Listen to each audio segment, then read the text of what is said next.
Isang araw sa CCU, ay may naganap na komosyon na hindi inaasahan ng lahat. Di ba?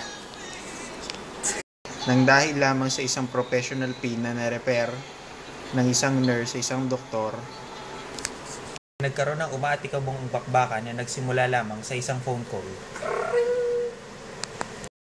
Hello Doc. Magtatanong lang ako paano mag-settle ng bill yung kay patient mo, Joy.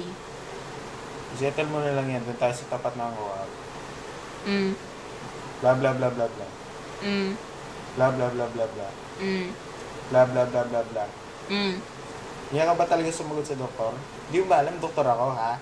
Sumasagot lang naman ako. Kring, kring. Hello, good evening, CCU. Ikaw ba yung nakausap ko kanina, ha? Opo. Oh, ba't nangungupo ka na ngayon? Ganyan ka ba talaga sumagot sa doktor? Di mo ba alam, doktor ako? Sumasagot lang naman ako. Bullshit ka. Bullshit ka din, okay? Hintayin mo ako, pupunta kita dyan sa CCU. Okay. Bla bla bla bla bla bla bla bla bla bla. Blah, blah. Bla bla bla bla. Blah, blah.